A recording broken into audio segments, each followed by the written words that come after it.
Hello friends, आज हम read करेंगे होम साइंस का इम्पॉर्टेंट टॉपिक भोजन के प्रमुख कार्य। तो आप वीडियो को लास्ट तक देखें। वीडियो को लाइक करना और मेरे चैनल विद्या का सार को सब्सक्राइब करना ना भूलें, जिससे मेरे चैनल की सारी अपडेट आपको मिलती रहे। और डिस्क्रिप्शन बॉक्स में जाके आप प्लेलिस्ट भी चेक कर सकते हैं। तो चलिए स्टार्ट करते हैं आज का टॉपिक, भोजन के प्रमुख कार्य। भोजन के प्रमुख कार्य जो है वो है शरीर का निर्माण करना, ऊर्जा उत्पादन करना और सुरक्षात्मक। ये तीनों जो हैं भोजन के प्रमुख कार्य होते हैं। तो एग्ज़ाम में जो इससे क्वेश्चन पूछे जाते हैं वो पूछा जाता है कि शरीर के निर्माण में कौन सा पोषक तत्व जो है सहायक होता है। तो शरीर का निर्माण करने में प्रोटीन जो है ये पोषक तत्व हेल्प करता है। दूसरा फिर सेकंड क्वेश्चन पूछा जाता है कि ऊर्जा के उत्पादन में या एनर्जी हमें कौन प्रोवाइड करता है हमारे शरीर को। तो कार्बोज और वसा ये दोनों का काम क्या होता है, शरीर में ऊर्जा, शरीर को ऊर्जा प्रदान करना। फिर नेक्स्ट क्वेश्चन बनता है इसमें कि सुरक्षात्मक कार्य कौन करता है, मतलब हमारी बॉडी को कंट्रोल और रेगुलेट करने का कार्य कौन करता है। तो विटामिन्स जो है वो हमारी बॉडी को कंट्रोल और रेगुलेट करने का काम करते हैं, विटामिन्स और खनिज लवण। तो इस तरह से ये तीन क्वेश्चन जो है आपके बनते हैं एग्ज़ाम में। जब आप इस चैप्टर को पढ़ेंगे तो 20 से ज़्यादा क्वेश्चन इस चैप्टर से निकल कर आते हैं, जो एग्ज़ाम में कई बार पूछे जा चुके हैं। तो आप इस चैप्टर को पूरा पढ़िएगा। तो यहाँ पर पहला क्या हो गया, शरीर का निर्माण करना, जो कि शरीर का निर्माण कौन कर रहा था, प्रोटीन कर रहा था। तो यहाँ पर देखेंगे कि भोजन का जो प्रमुख कार्य होता है वो शरीर का निर्माण करना होता है। तो ये भी एक क्वेश्चन बनता है कि भोजन का प्रमुख कार्य क्या होता है। तो भोजन का प्रमुख कार्य होता है शरीर का निर्माण करना। फिर शरीर क्या है, एक विकासशील जैविकीय इकाई है। हमारा शरीर क्या है, यह एक जैविकीय इकाई है। और जो है इसकी वृद्धि और विकास के लिए क्या आवश्यक होता है, हमारे शरीर की वृद्धि और विकास के लिए विभिन्न पोषक तत्वों की हमें आवश्यकता होती है। और जो हमारी बॉडी है वो, हमारा जो शरीर है वो छोटे छोटे कोषों से मिलकर बना होता है। कोषों का मतलब होता है सेल्स से, जो छोटी छोटी सेल्स होती है, सेल्स जो छोटी होती है उनसे मिलकर ही हमारा शरीर जो है बना होता है।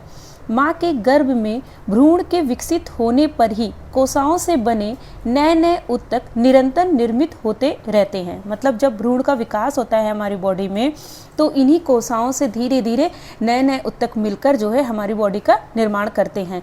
तो एक क्वेश्चन ये भी पूछा जाता है कि ऊतकों का निर्माण कैसे होता है। तो हमारी बॉडी में ऊतक या टिश्यूज़ का जो निर्माण होता है वो सेल के माध्यम से होता है। मतलब यही सेल्स जो होती हैं जो है क्या, यही सेल्स मिलकर क्या बनाती हैं, ये ऊतक बनाती हैं या टिश्यूज बनाती हैं। शरीर की वृद्धि और विकास करते हैं। तो ये जो सेल्स होती हैं और ये जो टिश्यूज होते हैं ये हमारे शरीर की वृद्धि और विकास करते हैं। इन्हीं का विकास होता है जिससे हमारा शरीर जो है विकसित होता है। शरीर निर्माण की क्रिया किस स्टेज में जो है सबसे ज़्यादा होती है। तो शिशु अवस्था में हमारे शरीर का निर्माण ज़्यादा होता है और बाल्यावस्था में होता है और किशोरावस्था में होता है। ये भी क्वेश्चन पूछा जाता है कि शरीर का निर्माण किस स्टेज में जो है सबसे ज़्यादा होता है। तो शिशु अवस्था, बाल्यावस्था और किशोरावस्था में विशेष रूप से ये क्रियाशील होते हैं टिश्यूज़ और सेल्स। जिस अवस्था में भोज्य सामग्री की विशेष आवश्यकता होती है, तो इसमें किस भोज्य जो है सामग्री की हमें ज़्यादा आवश्यकता होती है, तो प्रोटीन की, क्योंकि प्रोटीन ही क्या कर रहा है, हमारे शरीर का निर्माण कर रहा है। इसलिए शिशु स्टेज में और बाल्यावस्था में, किशोरावस्था में हमें प्रोटीन की डिमांड ज़्यादा होती है, क्योंकि ये हमारे शरीर का निर्माण करने में सहायक होता है। व टूट फूट मरम्मत में भी हमारे शरीर में ये हेल्प करता है। बॉडी की टूट फूट मरम्मत का कार्य भी प्रोटीन करता है। फिर हम दूसरा पोषक तत्व पढ़ेंगे, ऊर्जा उत्पादन का कार्य। फिर नेक्स्ट कार्य क्या होता है, भोजन का ऊर्जा उत्पादन का कार्य होता है। शरीर में ऊष्मा को बनाए रखने व शारीरिक कार्य करने के लिए मांसपेशियों को सक्रियता प्रदान करने तथा शरीर के विभिन्न अंगों को दैनिक क्रियाओं के लिए तत्पर रखने हेतु ऊर्जा की आवश्यकता होती है। यहाँ पे बता रहे हैं कि हमारे शरीर जो भी कार्य करता है उसके लिए हमें एनर्जी की आवश्यकता होती है। और एनर्जी हमें कहाँ से मिलती है, एनर्जी हमें कार्बोहाइड्रेट से मिलती है और वसा से प्राप्त होती है। तो यही ये बता रहा है कि अगर हमें अपनी मांसपेशियों को सक्रिय करना है, मतलब क्रियाशीलता उसको प्रदान करनी है, और दैनिक क्रियाओं को करने के लिए हमें किसकी आवश्यकता होती है, दैनिक कार्य करने के लिए हमें ऊर्जा की आवश्यकता होती है। और ऊर्जा हमें कहाँ से मिलती है, ऊर्जा हमें कार्बोज और वसा के द्वारा मिलती है। और कार्बोज से जो है ऊर्जा लेना ये हमारे शरीर के लिए लाभदायक होता है, जबकि वसा से लेना ये हमारे स्वास्थ्य के लिए उतना अच्छा नहीं माना जाता है। लेकिन जब कार्बोज हमारी एनर्जी की पूर्ति नहीं कर पाता है, या कार्बोज हम कम मात्रा में लिए हैं, तो ये एनर्जी हमें वसा देना स्टार्ट कर देता है। और जब कार्बोज और वसा भी जो है हमारे शरीर में ख़त्म हो जाता है, तो प्रोटीन देने लगता है हम लोग को एनर्जी उस टाइम पर। लेकिन प्रोटीन का मेन काम क्या होता है, ये जो है ये हमारे शरीर के निर्माण करता है और मरम्मत करता है। प्रोटीन, इसका मेन फंक्शन प्रोटीन का वही होता है। लेकिन जब कार्बोज और वसा हमारी बॉडी में नहीं होते हैं, तो प्रोटीन ये भी वर्क करता है, ऊर्जा प्रदान करता है। ठीक है। फिर मानसिक श्रम करने वालों की अपेक्षा शारीरिक श्रम करने वालों को आहार अधिक जो है आवश्यकता होती है। मतलब बता रहा है कि जो मानसिक काम करते हैं उन्हें एनर्जी की इतनी ज़्यादा आवश्यकता नहीं होती है जितनी शारीरिक कार्य करने वाले को। जैसे कि एक मजदूर को ज़्यादा एनर्जी की आवश्यकता होगी, जबकि एक टीचर को जो कि मेंटल जो है वर्क कर रहे हैं, तो उन्हें जो है कम एनर्जी की आवश्यकता होती है, क्योंकि उसकी मांसपेशियाँ अधिक क्रियाशील होती हैं। क्यों कह रहा, जो शारीरिक कार्य करते हैं उनकी मांसपेशियाँ जो हैं अधिक क्रियाशील होती हैं, जिससे क्या होता है, लैक्टिक एसिड जो कि क्या करता है, अगर इसकी कमी होती है तो हमें थकान महसूस होती है ना। तो वही ये बता रहा है कि जो है लैक्टिक एसिड की जो है इसमें जो है हमारी, अगर हमें ये नहीं मिलेगी एनर्जी, तो लैक्टिक एसिड जो है कम होगा, जिससे हमें थकान की अनुभव होगा। और ऊर्जा की आवश्यकता भी होती है। इसी प्रकार वृद्धि काल में शिशुओं और बालकों और किशोरों के लिए भी अधिक मात्रा में ऊर्जा प्रदान करने वाले भोज्य पदार्थ का समावेश भोजन में करना आवश्यक होता है। यहाँ पर भी यही बता रहा है कि ऊर्जा की आवश्यकता किस किस स्टेज में होती है। तो ये क्वेश्चन बनेगा तो पूछा जाएगा शिशुओं और बालकों और किशोरों के लिए जो है ऊर्जा की ज़्यादा आवश्यकता होती है। फिर नेक्स्ट क्वेश्चन ये भी बनता है इसमें कि कार्बोज और वसा हमें क्या प्रोवाइड करते हैं। तो कार्बोज और वसा हमें एनर्जी प्रोवाइड करते हैं। और हमारी शरीर में जो है थकान का अनुभव कब होता है, तो हमारी बॉडी में थकान का अनुभव लैक्टिक एसिड की कमी के कारण होता है।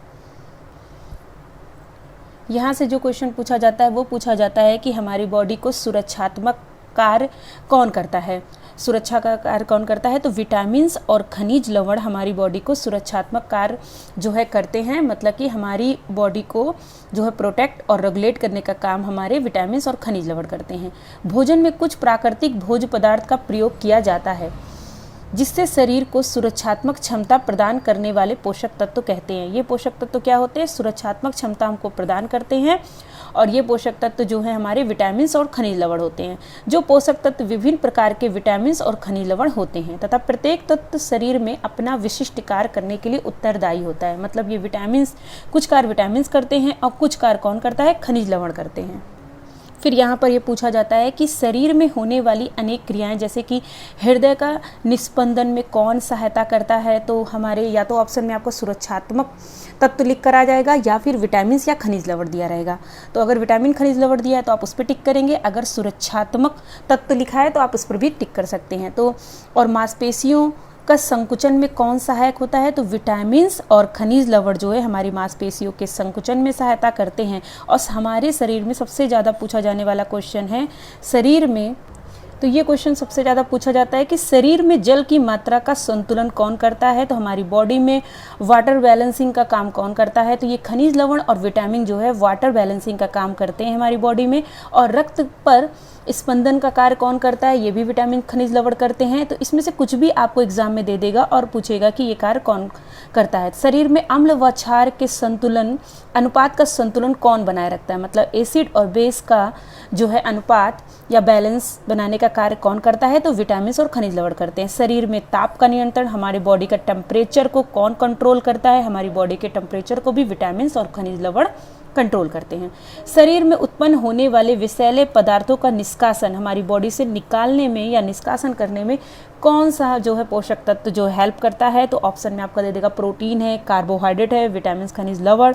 विटामिन और खनिज लवण एक ही ऑप्शन में दोनों दिया रहेगा, विटामिन एंड खनिज लवण ऐसे करके। फिर डी में दे दिया आपका कि उपयुक्त सभी, तो इसमें से जो है आपका आ जाएगा विटामिन और खनिज लवण जो है वो हमारे शरीर से विषैले पदार्थों के निष्कासन में हेल्प करते हैं।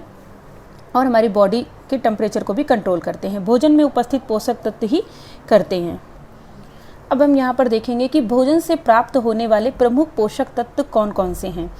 तो शरीर की वृद्धि और विकास के लिए और हमारी कार्यों के संचालन के लिए व हमारी बॉडी के स्वास्थ्य के लिए 5 पोषक तत्व जो है आवश्यक होते हैं, जिसमें पहला है प्रोटीन है, दूसरा कार्बोज है, वसा है, विटामिन्स है और खनिज लवण। ये भी पूछा जा सकता है कि कौन से पोषक तत्व हैं जो कि कितने पोषक तत्व हैं जो हमारी बॉडी के लिए आवश्यक होते हैं। तो ये 5 तत्व हैं जो हमारी बॉडी के लिए काफ़ी आवश्यक होते हैं। प्रोटीन युक्त भोज्य पदार्थ प्राणिज भोज्य पदार्थ तथा वनस्पति भोज्य पदार्थों से प्राप्त होते हैं। मतलब प्रोटीन हमें किससे चाहिए होता है, तो हमें प्राणिज जगत से भी मिल जाता है और वनस्पति जगत से भी मिल जाता है। और कार्बोज के अंतर्गत क्या आते हैं, कार्बोज के अंतर्गत श्वेत सार युक्त भोज्य पदार्थ आते हैं और शर्करा युक्त भोज्य पदार्थ आते हैं। तो आप सोच रहे होंगे श्वेत सार क्या होता है और शर्करा युक्त क्या होते हैं। तो श्वेत सार का मतलब होता है कि जैसे कि इसका एग्जाम्पल आप समझिए, जैसे चावल है, इसे हम लोग श्वेत सार युक्त कहेंगे। साबूदाना है, गेहूं है, मक्का है, ज्वार है, बाजरा है, राई है, आलू है, शकरकंद है, अरबी है। तो ये सारी चीज़ें आपका श्वेत सार के अंतर्गत आएंगी। जैसे मेन आप याद रख लीजिए कि जैसे आलू है और जो है आप जो है अरुई है और जो है ज्वार है और चावल, इनको याद कर लीजिए कि ये श्वेत सार के अंतर्गत आएंगे। और शर्करा युक्त भोज्य पदार्थ कौन होते हैं, ये दोनों ही हमें क्या दे रहे हैं, एनर्जी देने का काम करते हैं। एनर्जी मतलब कि क्या हो गया कि कार्बोज से संबंधित है। कार्बोज मतलब कार्बोहाइड्रेट्स को इंडिकेट कर रहे हैं ये तीनों ही। शर्करा युक्त में हम समझेंगे शर्करा युक्त में कौन कौन से भोज्य पदार्थ आते हैं। तो शर्करा युक्त भोज्य पदार्थ में आपका जैसे चीनी है, गुड़ है, शहद है, मिठाई है, मुरब्बा है, जैम है, जेली है, ये आपके शर्करा युक्त भोज्य पदार्थ है। तो ये भी पूछा जा सकता है कि श्वेत सार युक्त जो है भोज्य पदार्थ कौन से हैं। ऑप्शन में कई चीज़ दे दिया, फिर आपको पहचानना होगा कि श्वेत सार युक्त भोज्य पदार्थ कौन है, या शर्करा युक्त भोज्य पदार्थ आपको दे दिया, उसमें पहचानना होगा कि कौन शर्करा युक्त भोज्य पदार्थ है। इस तरह से भी क्वेश्चन बनते हैं। फिर है वसा युक्त भोज्य पदार्थ, जैसे घी है, तेल है, चर्बी है, मक्खन, मेवे से हमें वसा युक्त भोज्य पदार्थ जो है प्राप्त होते हैं। फिर है vitamin A, B, C, D, E, के में विभाजित है, जिसमें बी और सी क्या है, ये आपका वाटर सोल्यूबल विटामिन होता है, जबकि ए, डी, ई, के आपका क्या होता है, ये फैट सोल्यूबल विटामिन होता है।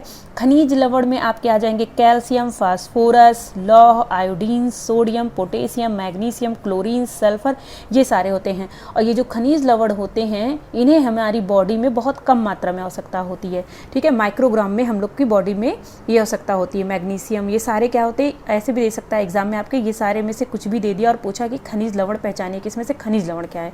तो खनिज लवण आपके ये सारे खनिज लवण हैं। अब पोषक, इसके बाद नेक्स्ट वीडियो में हम पोषक तत्वों के आधार पे भोज्य पदार्थों का वर्गीकरण जो है पढ़ेंगे। तो आप मेरे जो है चैनल मतलब विद्या के सार चैनल को सब्सक्राइब करना ना भूलें और वीडियो को लाइक करना, और कमेंट सेक्शन में जाके आप कमेंट्स भी कर सकते हैं और डिस्क्रिप्शन बॉक्स में जाके आप प्लेलिस्ट भी चेक कर सकते हैं। तो आप मेरी वीडियो को लाइक करें और चैनल को सब्सक्राइब करें। Thank you.